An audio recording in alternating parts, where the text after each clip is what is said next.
Sali Raffael. Ciao, Roman.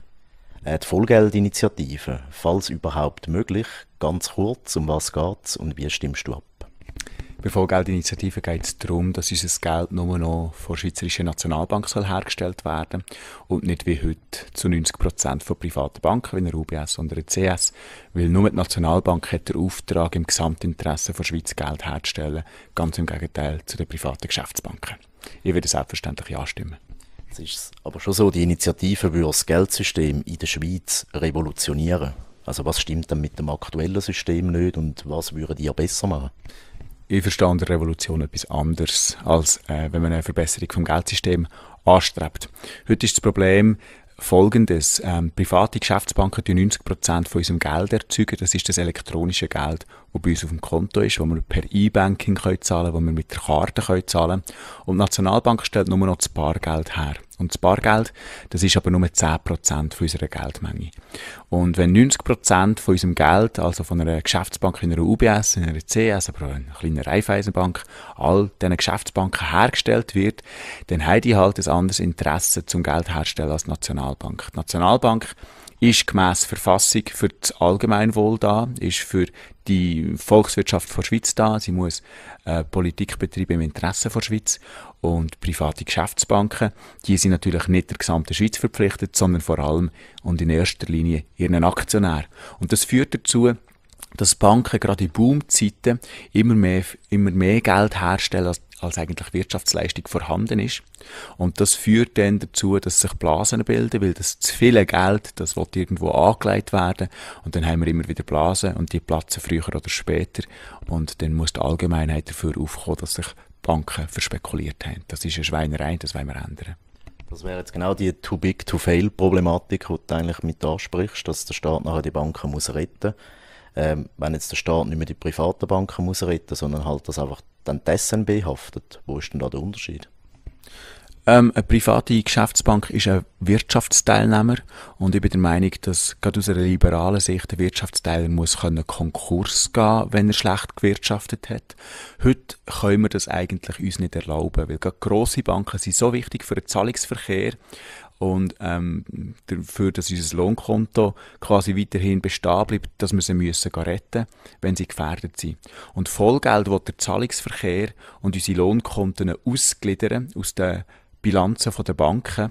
Und das würde heissen, dass eine Bank könnte in Konkurs gehen und trotzdem wäre das Geld auf unserem Privatkonto und der Zahlungsverkehr nach wie vor sicher. Das hätten wir jetzt mit den neuen Regulierungen ja. Wir haben einen Einlagenschutz bis 100'000 Franken und die Regulierungen werden ja sogar immer mehr, also dass man die Banken gar nicht mehr muss retten in Zukunft. Wir sehen es eigentlich eher als Problem, dass es immer mehr Reglementarien gibt und immer mehr Vorschriften gibt. Das sind mittlerweile tausende Seiten.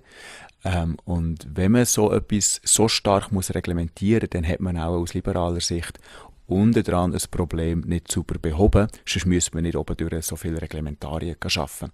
Und wir sind der Meinung, wenn Banken selber Geld herstellen können, dann ist es eine unglaubliche Macht, ein unglaubliches Privileg, wo eigentlich nicht ein Wirtschaftsteilnehmer haben, sondern wo eben zu den Rahmenbedingungen gehört von unserer Wirtschaftsordnung. Und darum sind wir der Meinung, dass nur die Nationalbank die Geld herstellen können und die muss das auch im Gesamtinteresse machen von der Schweiz. Genau. Und was man immer wieder hört von den Befürwortern von der Vollgeld, ist ja, dass Geschäftsbanken das Geld aus dem Nichts erschaffen können.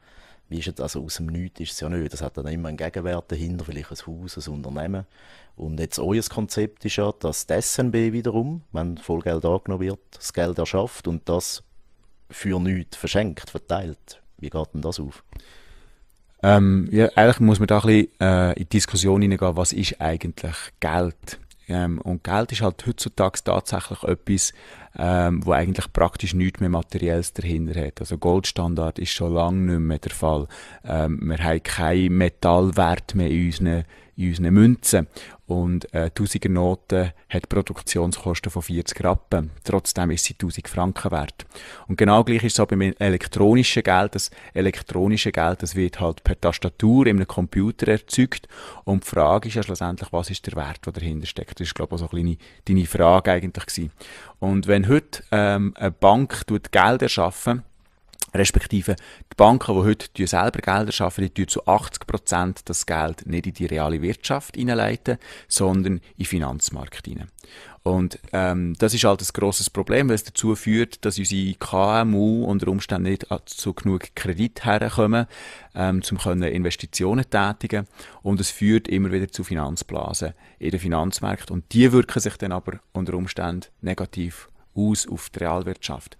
Und im Vollgeldsystem sind wir der Meinung, wenn die Wirtschaft wächst, wenn wir also gut geschafft haben im letzten Jahr, dann muss die Nationalbank auch die Geldmenge erhöhen. Und das könnte sie neu, indem sie das Geld direkt am Staat gibt, also am Bund gibt, oder den Kanton gibt, oder den Bürger auszahlt. Und das ist quasi der Dank dafür, dass die Wirtschaftsleistung gewachsen ist. Also es gibt sehr wohl eine Gegenleistung bei dem Geld, das die Nationalbank dann neu rausgehen, nämlich die Gegenleistung der Volkswirtschaft, die gewachsen ist.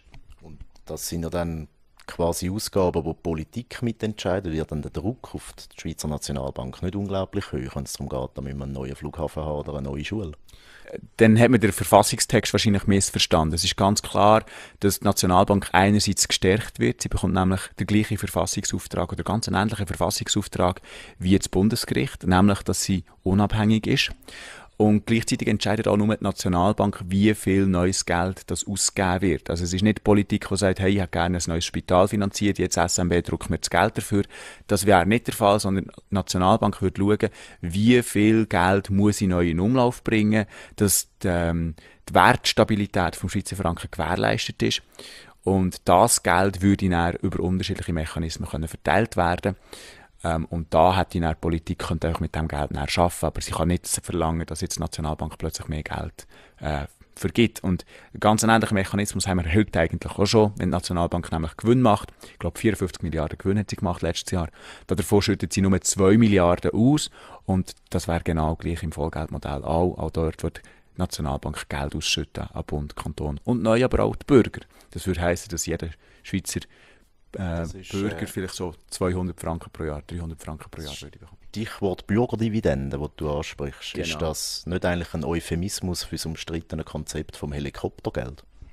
Helikoptergeld ist, glaube ich, tatsächlich umstritten. Allerdings gibt es sogar aus der Nationalbank raus eine Studie, die sagt, dass Helikoptergeld eigentlich könnte sinnvoll sein als ein Instrument von einer Zentralbank. Und es ist eigentlich auch einleuchtend. Helikoptergeld heisst ja nichts anderes als so, das ist zwar ein veraltetes Bild, aber dass ein Helikopter über eine Stadt fliegt und Geld abwirft und die Leute können auch das Geld nehmen und können damit direkt einkaufen, was die Wirtschaft direkt würde ankurbeln. Und heutzutage will man natürlich nicht mehr Geld aus dem Helikopter schmeißen. Es gibt einen elektronischen Zahlungsverkehr, das wäre sicher viel einfacher. Aber der Mechanismus wäre tatsächlich gleich bei dieser Bürgerdividende, nämlich die Bürger bekommen direkt Geld und das Geld könnten sie direkt ausgeben, was der Konsum würde ankurbeln. Und wir sagen aber nicht, dass das die Nationalbank jetzt machen muss.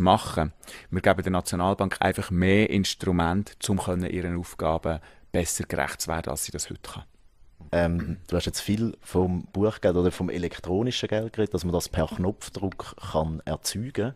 Und dort geht ja eigentlich die Zukunft hin mit den ganzen Kryptowährungen total dezentral. Und euer Plan ist jetzt ja eigentlich mehr zentralisieren bei einer staatlichen Stelle. Müssen es nicht in die andere Richtung gehen, dezentralisieren? Ich bin der Meinung, es muss in beide Richtungen gehen. Aber heute ist es so, dass 90% von unserem Schweizer Geld, wo wir das Gefühl haben, es seien Schweizer Franken, eben eigentlich nur Gutscheine sind von Banken auf Bargeld. Weil nur Bargeld ist gesetzliche Währung laut unserer Verfassung, also nur Bargeld ist eigentlich Schweizer Franken. Und dann muss man sich ja fragen, was ist denn das Geld auf unseren Konten? Ja, juristisch gesehen ist es eine Art Gutschein auf Bargeld. Und mit Gutschein ist es halt so eine Sache, wenn ich in einer Geschenkboutique einen Gutschein kaufe, ja, dann ist der Gutschein nur so lange etwas wert, wie die Geschenkboutique auch solid wirtschaftet. Und wenn sie das nicht macht, ja, dann ist halt mein Gutschein verloren. Und den genau gleichen Charakter haben wir auch auf dem elektronischen Geld, das wir heute haben auf unseren Konten. Und darum sind wir der Meinung, dass die Gutscheine, die müssen aufgewertet werden zu Schweizer Franken, wo gesetzliche Währung quasi ist. Darum ja, einerseits, wo Schweizer Franken draufsteht, soll Schweizer Franken drinnen sein.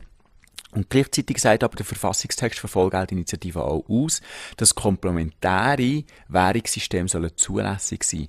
Das heisst, mit der Vollgeldinitiative bekäme ich ein Bitcoin, aber auch ein Mikrocumuluspunkt oder Rekascheck oder Wirfranken bekäme erstmals, und ich glaube, das ist weltweit einmalig, auf Verfassungsstufe eine Legitimation und könnte nicht plötzlich verboten werden. Von dort her ist eigentlich bei uns so die Meinung, staatliches Geld, wenn es Schweizer Franken ist, aber Kryptowährungen unbedingt zulässig, weil wir können ja nicht wissen, ob da nicht plötzlich noch eine unglaublich starke Innovation kommt, die plötzlich viel besser ist als der Schweizer Franken. Also diesen Weg wollen wir uns offen behalten, aber wo Schweizer Franken draufsteht, muss Schweizer Franken drin sein. Und jetzt ist es ja, es ist ein sehr komplexes Thema. Also ich als Laie, ich muss mich da auch auf Expertenmeinungen verlassen. Und allen voran natürlich auf die Schweizer Nationalbank. Und eben die Nationalbank, die ihr so stärken wollt, die sagt Nein zu Vollgeld. Wie kommt das? Ja, da können wir nur mutmaßen, aber man muss ja einerseits schon mal sehen, es ist das Direktorium, das das sagt. Nein, es ist nicht die SNB. Wir wissen nicht, was in der SNB innen, das sind ja Hunderte von Mitarbeitern, tatsächlich abgeht. Aber wir wissen, dass es Ökonomen gibt in der Nationalbank, die durchaus für Vollgeld wären. Die dürfen sich einfach nicht äußern. Das ist vielleicht der erste Punkt. Und der zweite Punkt ist schon, dass die Nationalbank eigentlich gegründet worden ist, zum Schweizer Franken rauszugeben. Und zwar zu 100%. Es gibt da eine gute Geschichte dazu. Vor 1891 haben nämlich fast 40 Banken das Recht gehabt, zum eigene Noten rauszugeben. Das heisst, man hat fast 40 verschiedene 10er-Noten gehabt, fast 40 verschiedene 20er-Noten gehabt. Das ist ziemlich mühsam gewesen zum Zahlen. Es hat zu Zahlungsverkehrsschwierigkeiten geführt. Das hat dazu geführt, dass Banken immer wieder mal zu viele Noten rausgegeben haben und dann die Banknoten an Wert verloren haben, dass Banken Konkurs gegangen sind. Und im Bundesrat ist das 1891 zu viel geworden. Und das ist dann zumal ein sehr liberaler Bundesrat gewesen, FDP-besetzter Bundesrat. Und der hat gefunden, es kann nicht sein, dass private Geschäftsbanken Geld herstellen. Er hat in seiner Botschaft an die eidgenössischen Räte hat er sogar von Finanzoligarchie geredet. Wenn wir Banken weiterhin Geldschöpfung überlassen, dann führe ich das in eine Finanzoligarchie. Und dann hat der Bundesrat das Gesetz durch das Parlament gepeitscht und das ist zur Abstimmung vor das Volk. Und das Volk hat dem zugestimmt und hat gefunden, jetzt gründen wir die Schweizerische Nationalbank. Und das ist dann 1907 auch passiert, also 16 Jahre später. Die Banken haben sich lang gewehrt, bis die Nationalbank gegründet werden konnte. Und heute haben wir eigentlich wieder ein ganzes ähnliches Problem, nämlich dass private Geschäftsbanken wiederum selber Geld herstellen können. Einfach technologisch fortgeschritten, diesmal auf elektronische Art und Weise und nicht mehr in Noten. Und wir sind eigentlich der Meinung, dass die Nationalbank gegründet worden ist, dafür zum Schweizer Franken rauszugeben. Und heute macht sie das nur noch zu 10%. Und der eigentliche Auftrag der Schweizerischen Nationalbank wäre, Schweizer Franken rauszugeben, egal in welcher Form. Und genau das Verfassungsupdate wollen wir eigentlich machen mit der Vollgeldinitiative. Aber der Thomas Jordan versteht, das hat er öffentlich mal so gesagt, versteht die Nationalbank als Bank der Banken. Und wir verstehen die Nationalbank als Bank des Souveräns. Dafür ist sie gegründet worden. Die Bedeutung wollen wir der Nationalbank auch wieder geben. Und jetzt muss ich aber gleich noch fragen, Vollgeld an sich als Vollgeldsystem, das ist ja in Fachkreisen eine viel diskutierte Theorie, aber bisher halt eben nur eine Theorie. Also es ist ja weltweit noch nie probiert worden. Warum sollten wir jetzt da als Schweiz mit so einem Wohlstand eigentlich uns als Proband zur Verfügung stellen für so ein riskantes Experiment? Das wird immer behauptet von den Gegnern. Aber das hier ist tatsächlich Vollgeld. Bargeld ist nämlich heute schon Vollgeld. Vollgeld heisst nichts anderes als vollgültiges gesetzliches Zahlungsmittel. Das ist ein Begriff aus der Wissenschaft. Ist leider nicht so aus marketingtechnischer Sicht ein sehr guter Begriff. Aber Bargeld ist Vollgeld heutzutage schon. Das ist sehr bewährt. Und wir wollen ja einfach elektronisches Vollgeld haben. Elektronisches Bargeld quasi. Und das hat sich eigentlich sehr bewährt, das Vollgeld. Und man muss wissen, dass auch die Banken untereinander und zwischen der Nationalbank fließt genau das elektronische Vollgeld. Das fließt aber nur zwischen Bank und Nationalbank. und wir werden quasi mit den privaten Gutscheinen von den Banken abgespissen. Und genau das Geld, das elektronische Geld, das von der Nationalbank kommt, das zwischen Banken fließt und der Nationalbank, das Geld wollen wir allen Bürgern zugänglich machen. Von dort her stimmt es eigentlich nicht, dass wir so etwas wahnsinnig Neues machen wollen, weil Bargeld ist Vollgeld und das elektronische Geld, das zwischen Bank und Nationalbank fließt, das ist auch schon Vollgeld, wir haben einfach noch keinen Zugriff drauf. Aber was so gefährlich soll dran sein, wenn die Nationalbank unser Geld herstellt, und zwar zu 100% und nicht nur zu 10%, da habe ich irgendwie noch nicht ganz den Durchblick gehabt, was jetzt da wirklich hinter dieser Angstbehauptung der Gegner steckt. Die Kreditvergabe für die Wirtschaft zum Beispiel. Kreditvergabe wäre genau gleich für die Wirtschaft. Die Banken würden immer noch Kredite vergeben.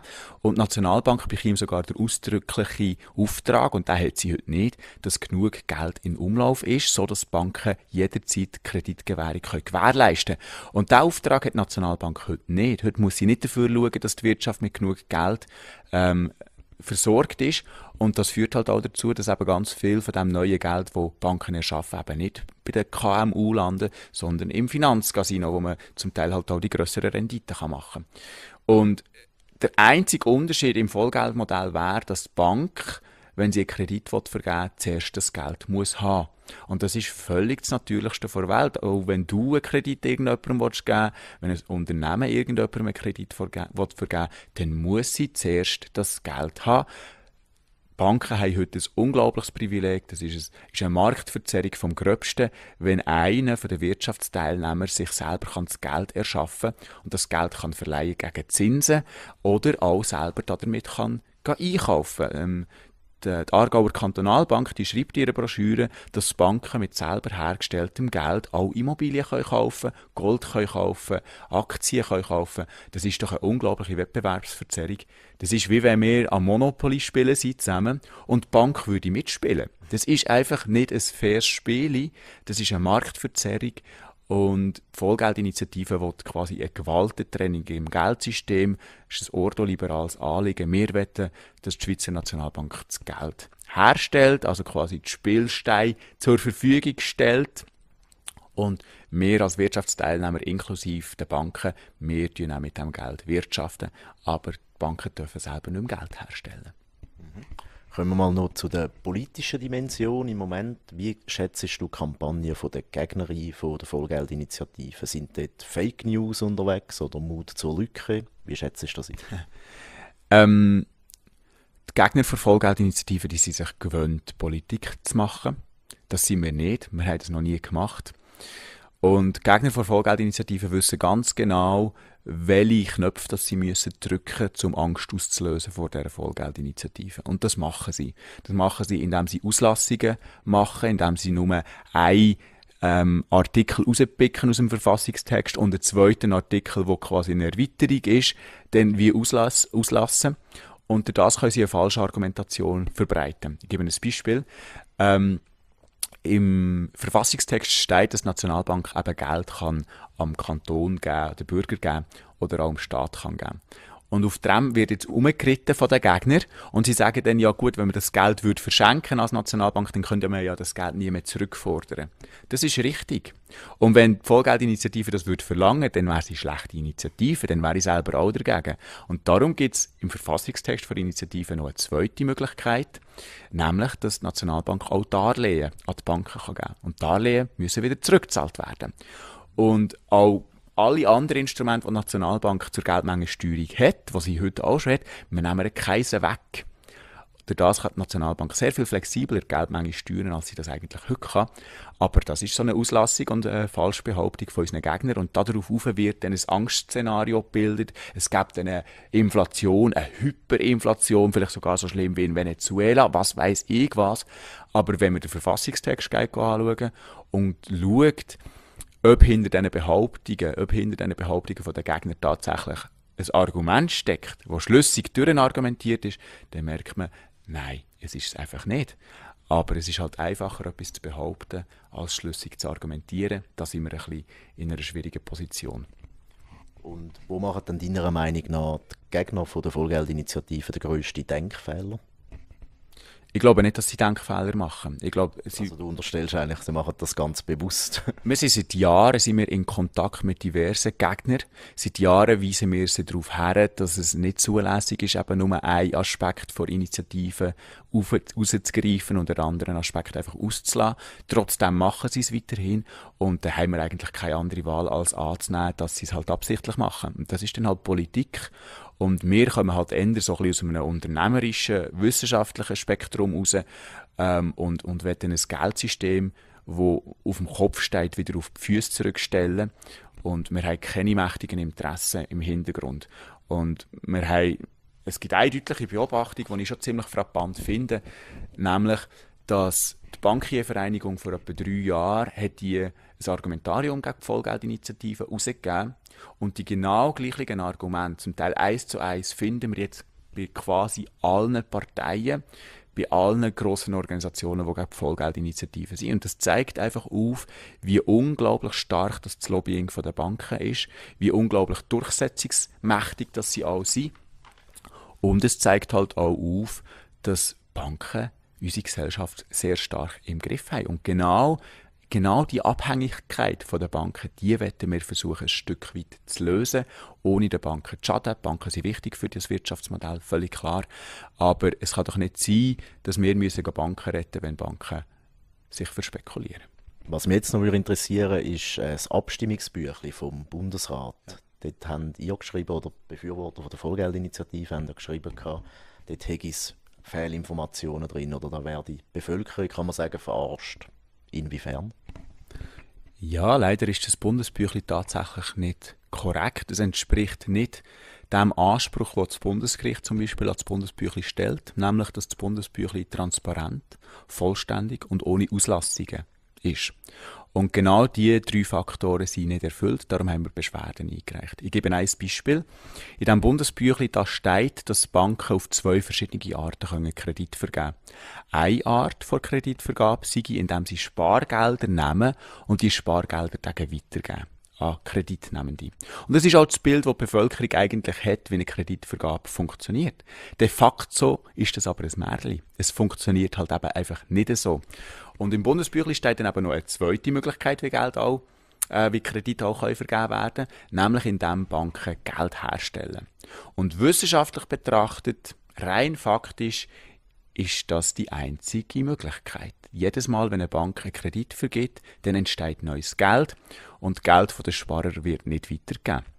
Und das ist einfach so eine von diesen Falschinformationen und wir haben insgesamt 20 von diesen Fehlern in diesem Bundesbüchlein gefunden. Und ich finde das frappant. Aus einer Demokratieperspektive ist doch das völlig demokratiezersetzend, wenn ein Bundesbüchlein, wo sich viele Menschen damit informieren über eine Initiative, nicht vollständig und transparent Informationen liefert. Es muss nicht sein, dass der Bundesrat im Bundesbüchlein sagt, wir finden die Vollgeldinitiative super. Das muss es nicht sein. Der Bundesrat darf eine klare Haltung haben zu einer Initiative, aber dort, wo die Initiative neutral beschrieben wird, dort sollte sie tatsächlich auch neutral und objektiv beschrieben werden. Dort dürfte nicht Propaganda drinnen stehen.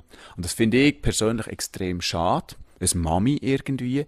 Und wie gesagt, wir sind eigentlich nicht Politiker. Wir versuchen hier eine sinnvolle Sache zu machen. Wir versuchen hier aus einer Negativzinsspirale rauszukommen. Wir versuchen die Verschuldung zu reduzieren. Wir versuchen die Geldmengenausweitung, die stattgefunden hat und die Krisenanfälligkeit von diesem System, die versuchen wir zu korrigieren auf eine nüchterne Art, auf eine wissenschaftlich gut abgestützte Art. Und unsere Gegner, die machen einfach Propaganda. Und das ist sehr schade zu merken, auch als Schweizer Bürger, wie das Spiel offenbar läuft. Ich nehme an, das läuft nicht nur bei uns so.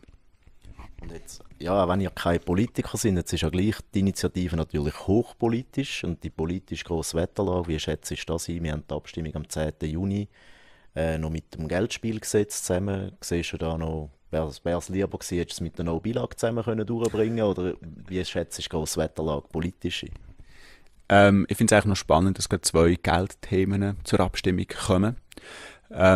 Und es ist sehr, sehr schwierig im Moment zu einschätzen, was wird passieren am 10. Juni. Aber ich habe die SRG-Umfrage sehr spannend gefunden. Da steht nämlich, drin, dass eine grosse Mehrheit der Schweizer Bevölkerung nicht will, dass die Banken selber Geld herstellen können. Und eine grosse Mehrheit der Bevölkerung will, dass nur die Nationalbank Geld herstellt. Und genau das sind ja Kernanliegen der Vollgeld-Initiative. Und trotzdem stimmt im Moment laut dieser Umfrage nur 35% zu. Das heisst, wir haben also eine grosse Lücke zwischen dem, was die Menschen eigentlich wollen und wie sie abstimmen. Und das ist einfach ein Informationsdefizit. Offenbar haben wir es noch nicht geschafft, um die Information genug gut überzubringen, dass wir die Bankengeldherstellung beenden und die der Nationalbank übergeben. Und offenbar haben es unsere Gegner verstanden, Verwirrung zu stiften. Und das machen sie sehr gut, sehr professionell, aber meiner Meinung nach auch eigentlich mit einem sehr passenden Motiv, nämlich der Tell, der ja so wegschaut, oder? Und mir erinnert jetzt immer ein bisschen an die Affen, oder? Der eine will nichts hören, der andere will nichts sehen, der andere will nichts reden. Das ist genau der Punkt.